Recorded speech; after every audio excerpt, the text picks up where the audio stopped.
Hallelujah. Hallelujah. Hallelujah. Hallelujah. Hallelujah. Hallelujah. Hallelujah. Glory.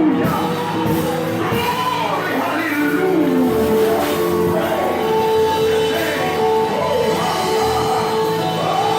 Praise you, Jesus.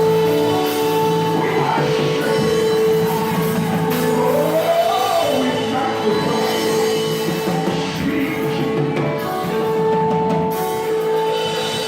Oh, glory. Hallelujah.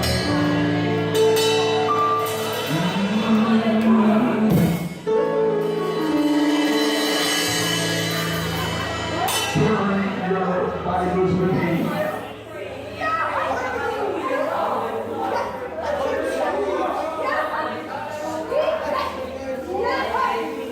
to the book of James, chapter 3, verse 14 through to verse 16 of the text.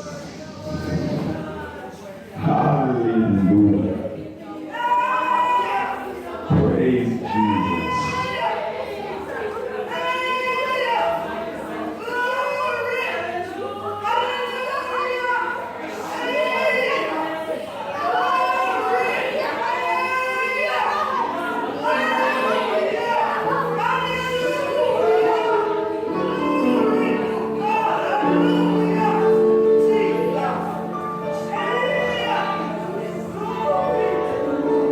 But if ye have bitter envy and strife in your hearts, glory not, and lie not against the truth. This wisdom descendeth not from above, but is earthly, sensual, devilish. For where envy and strife is, there is confusion and every evil work. The word of the Lord. Is there a cardiologist in the house?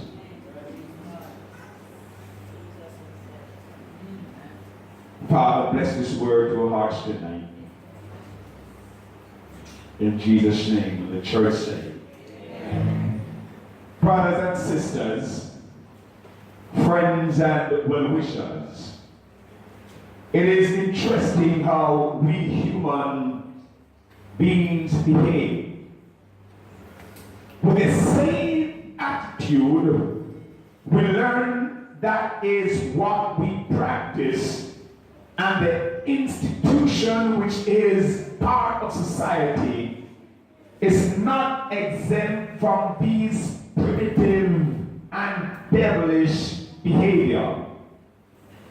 Every church has trouble sooner or later.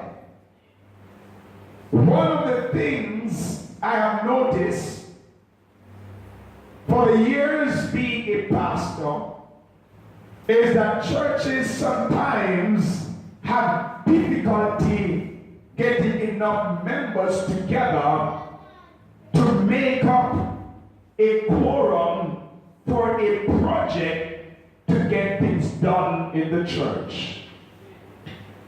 But I have also noticed how easy to get far more members to come to a quorum in any regular church setting. Just announce that there are moral issues in our church, such as homosexuality, fornication, or some doctrinal issues spreading controversy within Christendom, or just announcing that some prominent member is leaving the church without giving adequate notice, and this can create a stir, and people will come to a because they want to know who are the homosexuals, who are the adulterers, and who is the prominent member leaving the church.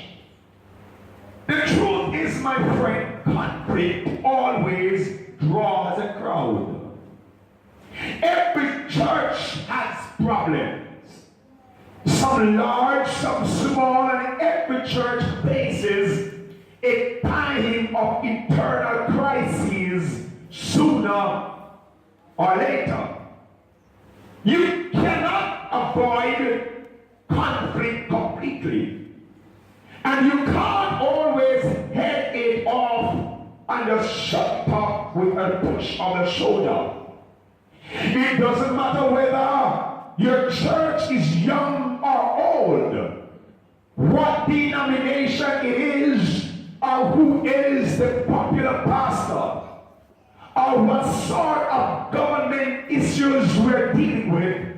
None of that cancels the reality that Christian people can sometimes act in a very unchristian way. And the church say amen. My brothers and sisters, our church may have many serious problems.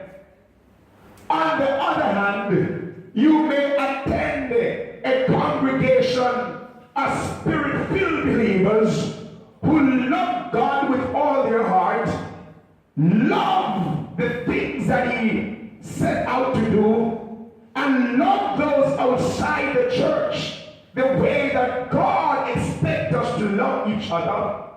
If that is true for you, my brothers and sisters, in your church that all is going well, hear me and hear me clearly tonight.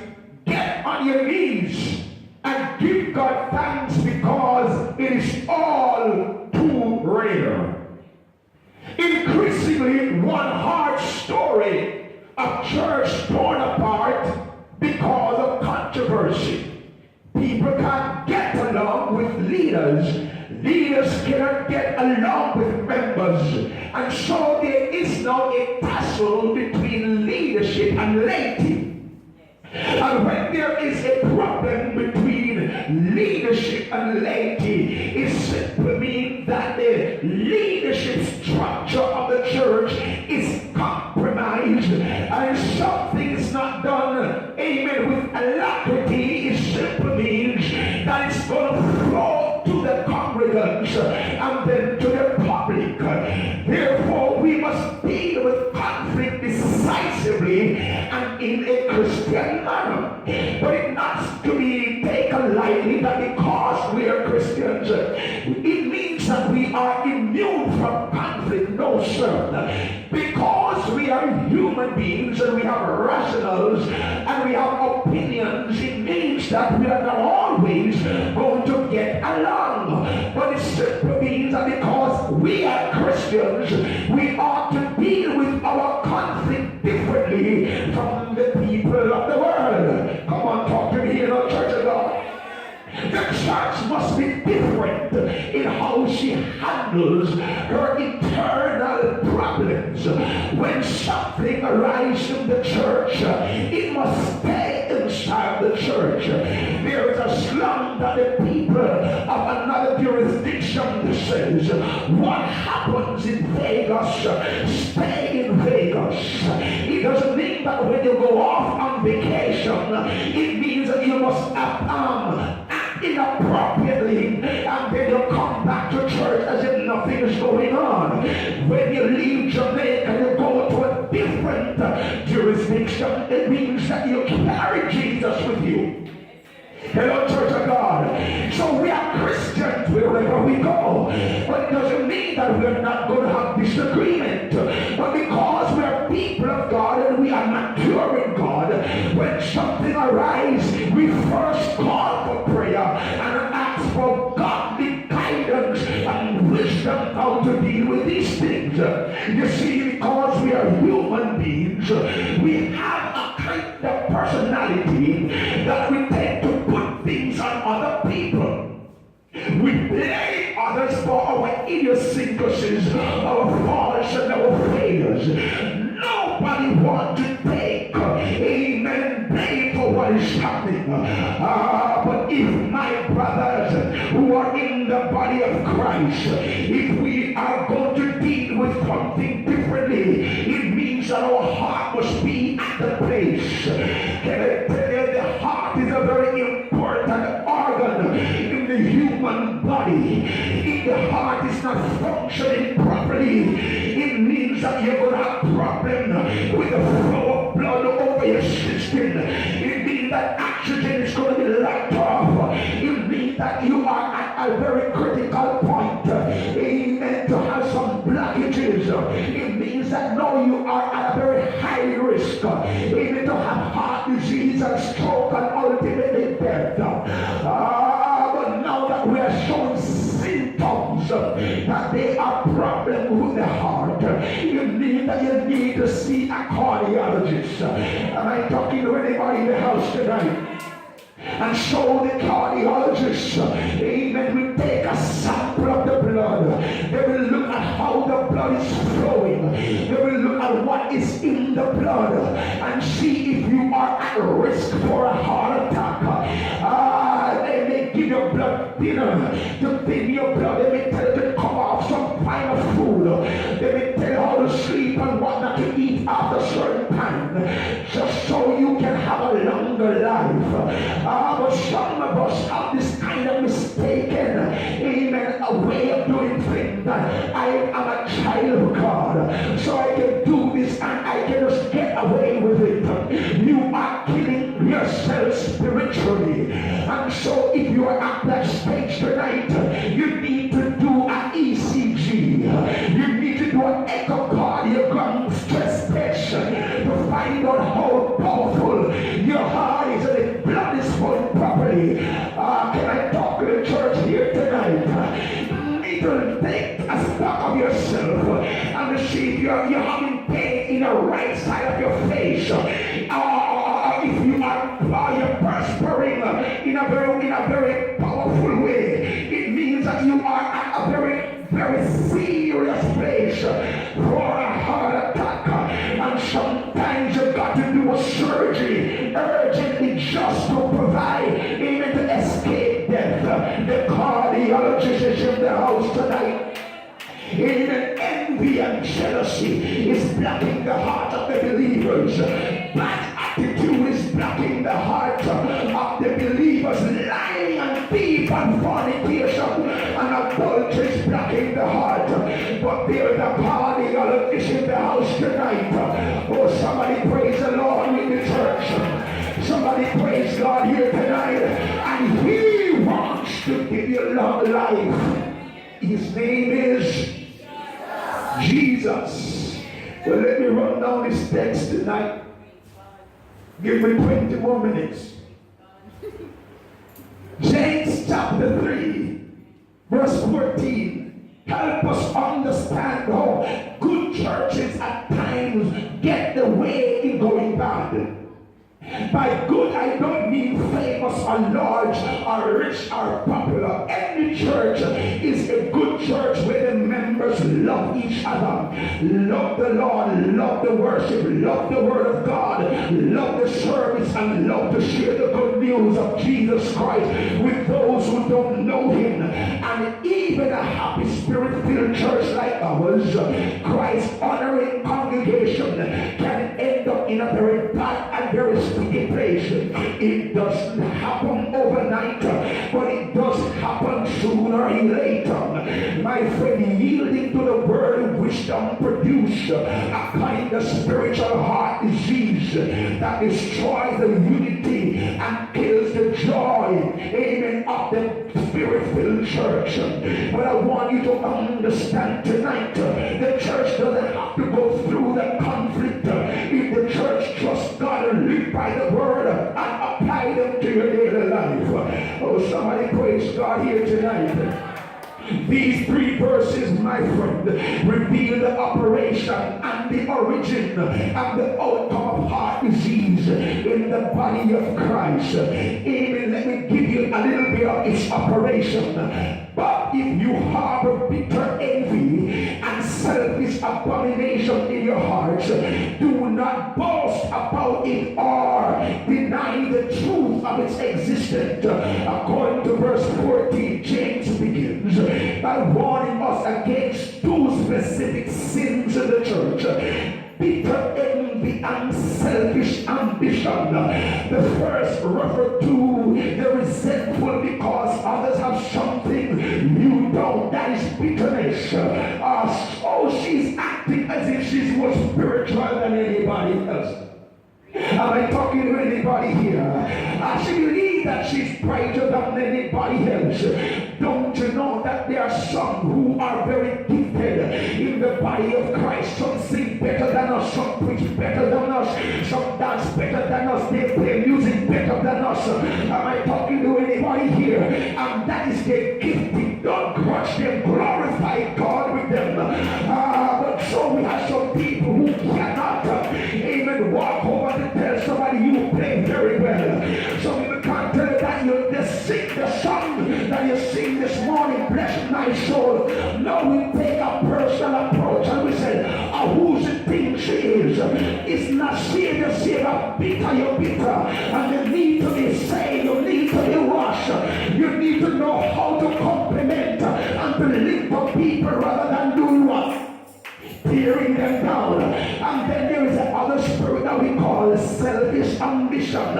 Oh, I must get ahead of everybody. I must do this way. And this is what I'm going to do to get ahead. I am going to walk all over you. I'm going to scandalize you just to get ahead. Guess what? You're not born yet. You're not seeing yet. And so because you're selfish ambition, you get into a position where you put down people instead of elevating them. In a Pentecostal church like ours, many of us go through that kind of motion. And guess what happened? You are just going through a motion. You need to be washed. You need to be cleansed. You don't even have to say amen tonight. Just sit down and listen. Because some people need a reality check. Some people need to see the cardiologist. Because you are at a point of losing your spiritual mantra. You're at a point of dying a sudden death because your heart blocked up with bitter envy and selfish ambition. Oh, don't say anything, just listen tonight. Because God wants to deliver the church. God wants to clean up the church. But too many of us who say we are called by God, too many of us who say we are born again, we are at a point where we are dying slowly. Hallelujah. Amen. It might be money or a title or popularity or a better job or a happier family. We suffer from envy within the body of Christ. We secretly regret our friends, amen, have succeeded where we have not. We believe we would have done better if we had done the right breaks. We have a hard time believing others have motive, more talent than we do. We temper our compliment with the word of but. You're looking lovely tonight, but your dress is nice, but your shoes is nice, but when you hear people start talking like that, they not compliment you, a bad mind them, a bad mind you. You don't say amen, just listen to me tonight. If your heart is nice, hey, your heart is beautiful, end of the story. But it has too much flowers on it. But it is too elegant because you can't wear it like them. You have a problem. You need to get it right. Amen, church of God. Your dress is very beautiful, but it is too tight. You don't have the body, you don't have the shape, you don't have the physique.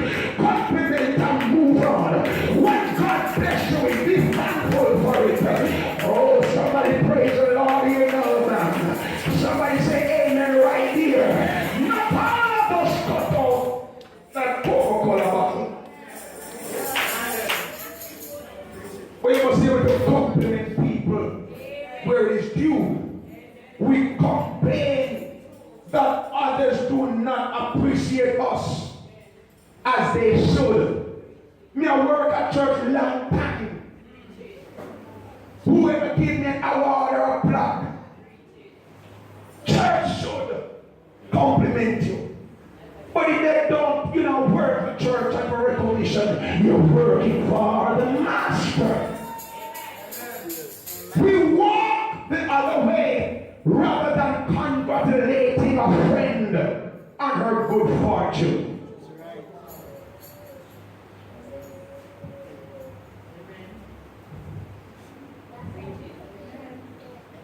You will know your friends.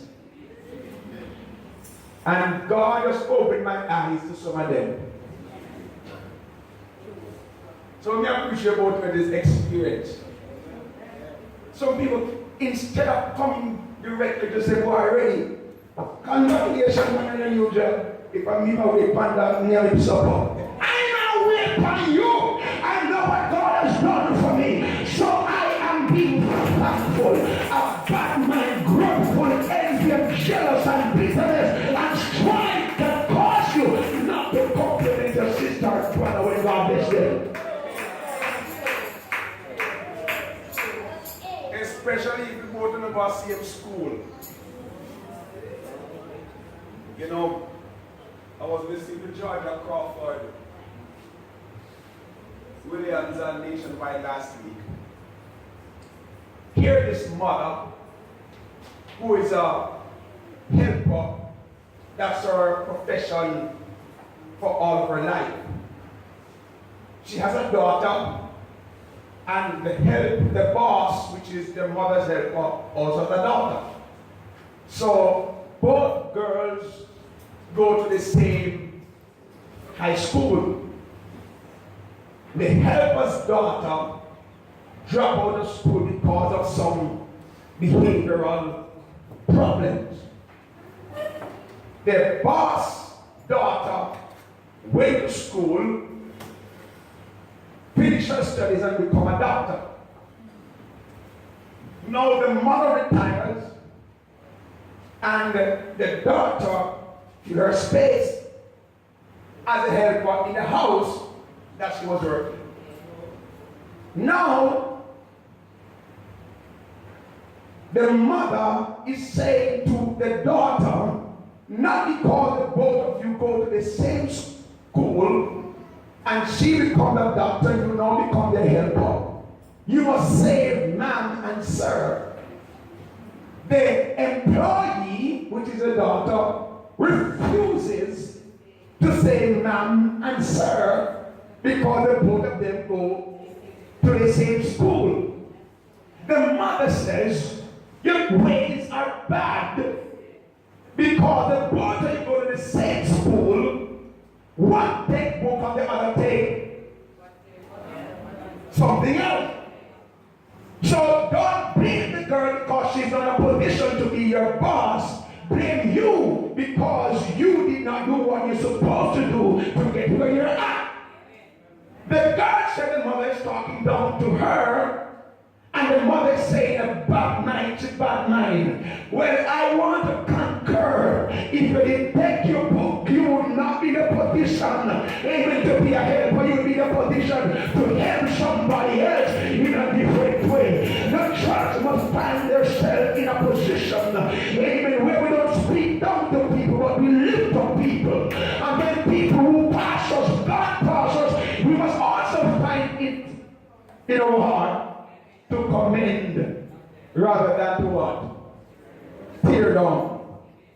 The cardiologists want to pull these blockages and set you free.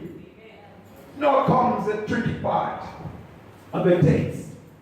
James said the problem starts where? On the inside.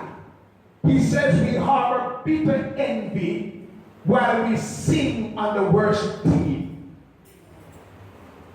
Lead small group, Sunday school teacher, serve on boards, and even when we stand to preach, to harbor something means to give a safe place to stay. this is a problem of the heart, it's hard to spot the problem. Proverbs 4:23 offers a command we need to take seriously. Above all else, guard your heart, for it is the wellspring of life.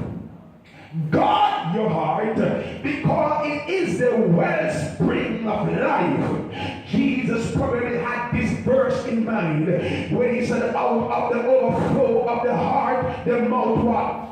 Speaks. In Matthew 12 verse 34. This verse cuts both ways.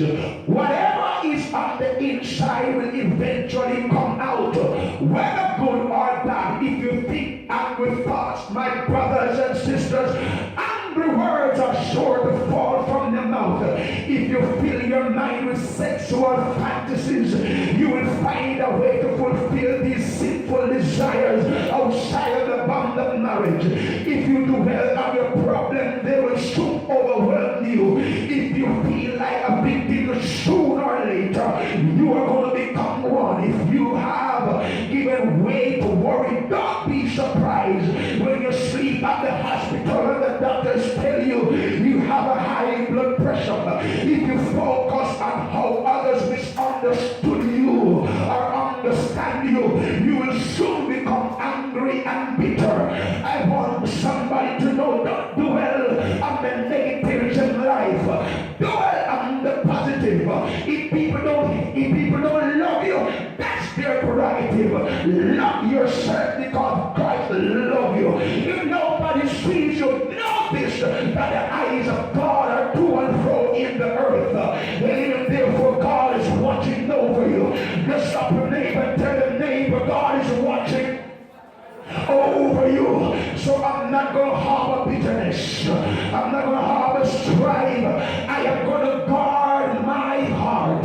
For whatsoever a man thinks in his heart, so is he. Hello, somebody. If you think positive things, you are going to have positive thoughts. If you have positive attitude, you are going to excel. So get out of the gutter mentality by telling yourself, my mother wasn't this, so I can't be that. Tell them, if any man be in Christ, he is a new creature. All things are passed away. Behold, all things become new. Not because they're telling you you're going to be a worthless trash. It means that you will take your words. It means that you're going to take that negative and put a positive spin to it. Every church of God, show them that you can be anything that God wants you to be. Many people told me, you now come to nothing in life. But I proved them wrong because God has his eyes upon me. I come to tell you you are royal priesthood. I come to tell you you are holy nation. I come to tell you that you are blessed and you are highly favored. That you are above and not beneath. That the hand of God is over you. That the eyes of God go to and fro over the earth. And no weapon that form against you shall prosper. Amen, church of God. It's time to get rid of the junk out of your life and guard your heart with all sincerity. For those that love the Lord thy God with all thy heart, with all thy soul, and with all thy strength, let them know that you are different because you are a child of God. Tell them I look ahead of me and I see the blessings of the Lord. I can tell you I'm not going back where I'm coming from because my future is bright. I don't need to get up 6 o'clock in the morning and listen to RTR with my future under the stars. I don't need to read my horoscope. I just need to read the word of God that tells me today you are blessed. Today you are highly favored. I just read the word that said he will keep you in perfect peace whose mind is stayed on the Lord. I read the word with a friend not because of evildoers, for they shall be soon what? Cut off.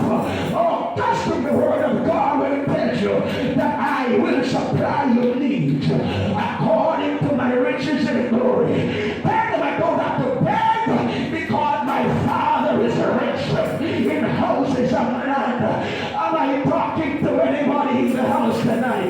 You have something that the world doesn't have. You have favor.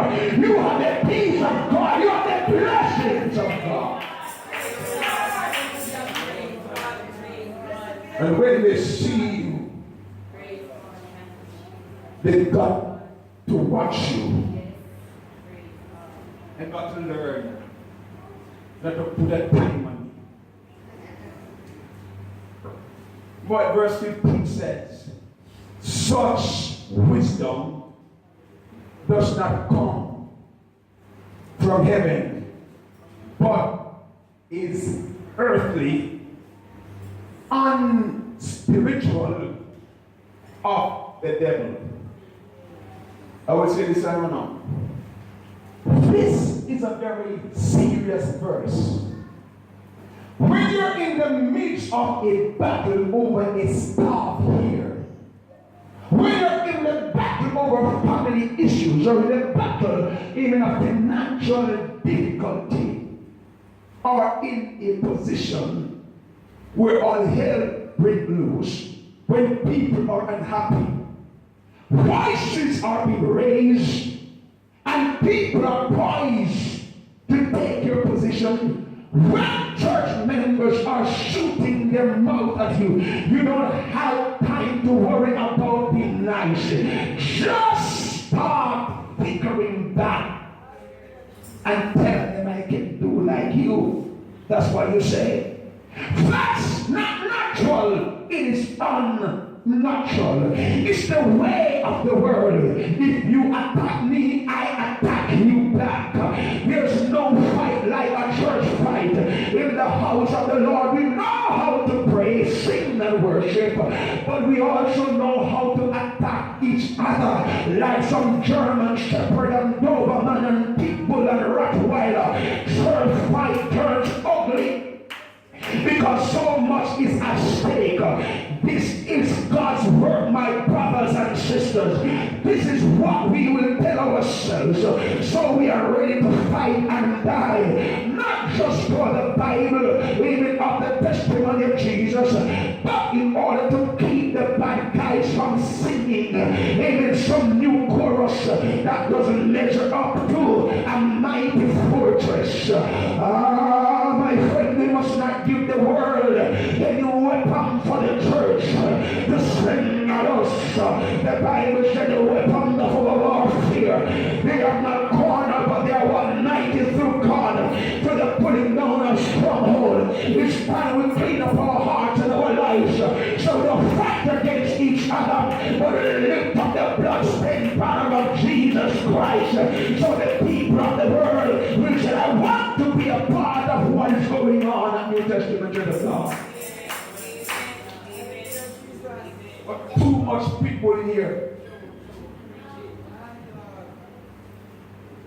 and they're rather flesh and blood rather than peace. Oh, we don't need bad dogs here. We need tame puppies who can eat from the table just like you. We need Christian people who know how to operate and behave themselves. So you can tell when a church is growing spiritually when there is a warmth and love and a spirit of togetherness in the church. No carrying up bring common Miss Mary and Mr. and Miss Matty. We need to let our hearts be a place where when I sleep tonight, I can actually sleep without being worried over what people say about me. It is amazing to see how there are problems in terms of people and still can worship like nothing happened. It must be to a point where we talk it over. And after we talk it over, we put it behind us and live for Christ. Amen. James says this so-called wisdom come from the pit of hell. It is demonic because it comes hissing from the pit.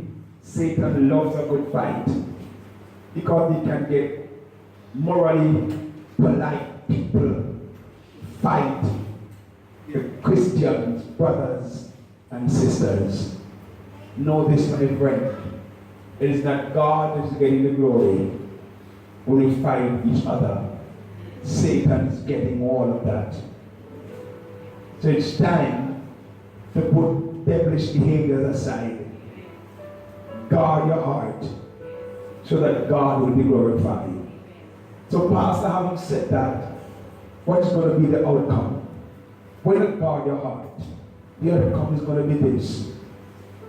For where you have envy and selfish ambition, there you find disorder and evil practice. Verse 16, Christians have never been very good at fighting fair. We let small disagreements become major issues in our church, and we elevate secondary matters to the level of the deity of Christ. Our bitter arguments eventually become more important than Jesus. They put an end to Christian peace. They cause the church to turn inward out. They destroy the work of God by their bad behaviors. They turn new believers away from the church. They dishonor the Lord by their practice. They grieve the Holy Spirit by their attitude. They stir up sinful tendency on the inside so that the Christian church may look dark. They cause weak Christians to give up easily because of our attitudes. They force people to take sides just because they want to be popular. They injure the testimony of the church that we are peace and testify to the world that we are people of war. They conform the criticism of skeptics that the church is full of hypocrites. Even believers are doing that. They cause the enemies of the gospel to rejoice rather than to lock their tails and go back to the dark pit of hell. They send their message to the world. God loves you, but we hate each other. In the end, my friend, these things destroy our church and you eventually. Bitter envy and selfish ambition are a kind of heart disease that destroys the body of Christ from the inside out, from the rostrum to the pew. And so, we must now endeavor to dismantle any concoction or anything that has the potential to destroy the church. And let us get peace with ourselves, and so we can have peace with God and peace with the brothers and sisters. The heart is deceitful and deceptive, and it is wicked above all things. Whatever you conceive in your heart, that is what you will do. For out of the abundance of the heart, the mouth what? Speak. Therefore, let us put God where He's supposed to be, and the things of the world from our lives. If there is any virtue in things that I've just said, think on these things. Till it resolve tonight that you are different from the people of the world, and hence you must act as such. And if God be for you, then who can be against me? Can be against you? If the devil wants to come you, he has to reach your heart. Guard it. Whatever thing that you have inside of you, guard with the word of God. But these things have I hid in my heart, that I sin not against God. Let the cardiologist fix it tonight, and then carry to the place where He wants you to be.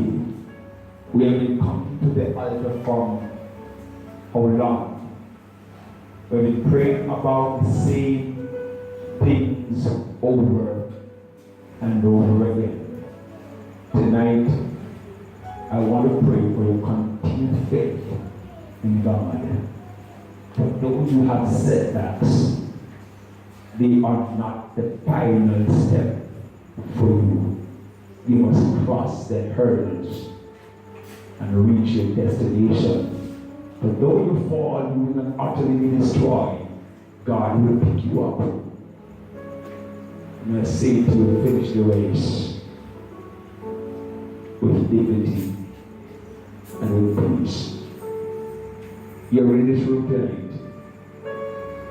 You're on the road to victory. But somewhere down the line, you have faltered. You're bruised up. You have not been battered. And you say, this is it for me.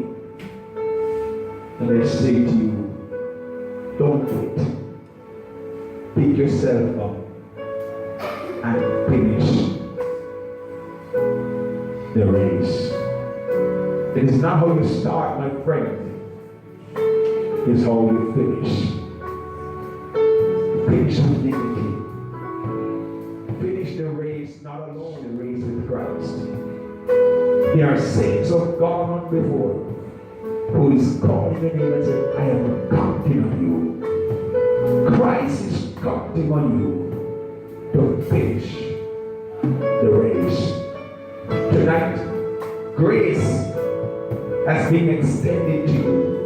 Tonight, but tomorrow is promised to you. You're in this room. You are not saved. I want to pray with you. You're in this room. You have faltered on the way to victory. Pick yourself up. Come to this altar. Let us pray with you and believe God for you. Can we stand? Draw me near.